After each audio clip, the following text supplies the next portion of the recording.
Demikian tadi informasi seputar kegiatan warga selama PSBB transisi. Selanjutnya kita ke informasi Wali Kota Surabaya, Jawa Timur Tri Risma hari ini berkeliling kota dan menegur warga yang kedapatan tidak mengenakan masker.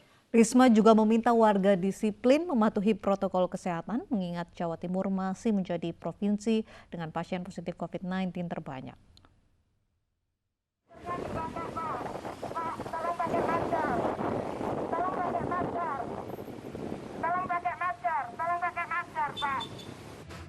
Dengan menumpangi sepeda motor, Wali Kota Surabaya, Jawa Timur, Tri Risma hari ini membagikan masker kepada warga.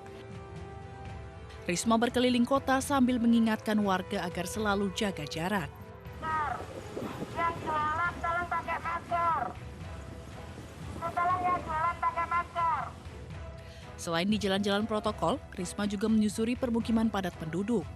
Sejumlah warga yang kedapatan tidak mengenakan masker ditegur dan diberi masker gratis. Dengan mengenakan pengeras suara, Risma juga meminta warga agar rajin mencuci tangan untuk mencegah penularan COVID-19.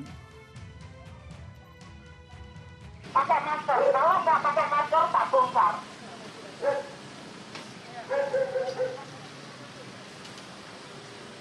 Tahu nggak nulari orang? Tanya aja. Nggak mesti lo gak loro. Ayo dites. Kalau nggak pakai masker tak bongkar beneran. Risma juga mengingatkan kepada para pedagang kaki lima agar mematuhi protokol kesehatan. Jika melanggar, lapak pedagang akan dibongkar. Hingga kini Provinsi Jawa Timur masih menjadi wilayah dengan pasien positif COVID-19 terbanyak di Indonesia. Sosialisasi pentingnya menerapkan protokol kesehatan terus digencarkan. Dari Surabaya, Jawa Timur, Hari Tambayong, iNews melaporkan. Seorang pasien COVID-19 asal Kota Bau-Bau, Sulawesi Tenggara melarikan diri ke Wakatobi ketika hendak dikarantina oleh petugas medis. Karena pasien tersebut menggunakan kapal feri ke Kabupaten Wakatobi, maka seluruh penumpang dan kru kapal dikarantina. Akan dikarantina di atas kapal. Yang kedua, Dikarantina di kapal. seluruh penumpang akan kita evakuasi secara bertahap menuju tempat karantina yang telah disiapkan oleh pemerintah. Astagfirullahaladzim. Ya Allah, salam ibu. Penumpang kapal feri di Pelabuhan Wangi-Wangi, Kabupaten Wakatobi ini gaduh setelah mendengar pengumuman akan dikarantina selama 14 hari ke depan. Karantina diterapkan setelah tim medis mengevakuasi pasien positif COVID-19 yang melarikan diri dari Kota Bau-Bau dengan menumpang kapal KMT Bahtera Mas milik ASDP ke Pelabuhan Wangi-Wangi. Saat pasien berinisial HED diumumkan positif, ia memilih kabur dan sengaja mematikan telepon genggam miliknya. Setelah dilacak keberadaannya, diketahui pasien sedang menuju Wakatobi menggunakan kapal feri. Setelah kita umumkan, akan dilakukan penjemputan. Hanya saat dilakukan penjemputan, pasien ini mematikan HP-nya.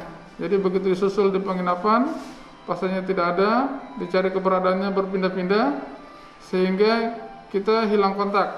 Namun demikian, kita tetap berhubungan dengan surveillance teman-teman di Wakatobi, dan akhirnya didapat kabar lewat kerjasama keluarga juga, didapat kabar keberadaannya di atas kapal feri penyeberangan. Akibat ulah pasien, kurang lebih 50 penumpang feri harus menjalani karantina.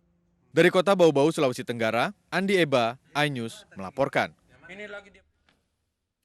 Kriteria risiko COVID-19 di daerah ditandai dengan 4 golongan warna yang bergantung pada gotong royong masyarakat dan perangkat daerah. Sementara itu pasien positif COVID-19 di Indonesia terus bertambah menjadi total 64.958 orang.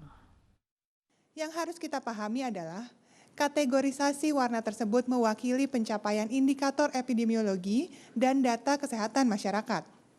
Dan pencapaian tersebut tidak pernah karena upaya sendiri-sendiri, harus upaya kolektif, gotong royong bersama-sama.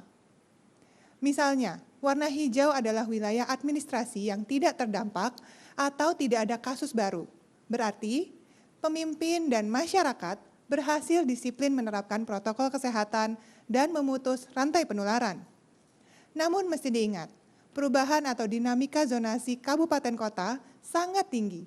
Bisa saja sebuah wilayah berpindah dari zona resiko rendah menjadi zona resiko tinggi. Biasanya, apabila ada yang tidak lagi disiplin menerapkan protokol kesehatan. Minggu lalu, ada 53 kabupaten kota dengan resiko kenaikan kasus yang tinggi, 177 kabupaten kota dengan resiko sedang, 185 kabupaten kota dengan resiko rendah, serta ada 99 kabupaten kota tidak terdampak atau tidak ada kasus baru. Tentunya angka-angka ini berubah-ubah dan data terkini akan diumumkan oleh tim pakar gugus tugas minggu ini. Dari pemeriksaan ini kemudian kita dapatkan kasus konfirmasi COVID-19 yang positif sebanyak 1.209 orang.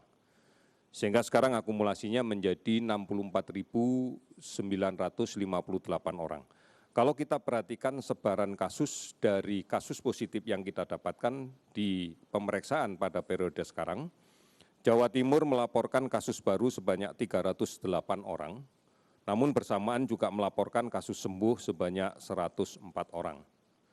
Kemudian DKI Jakarta melaporkan 232 kasus baru dan sembuh 373 orang. Jawa Tengah melaporkan kasus baru 127 orang dan sembuh 60 orang.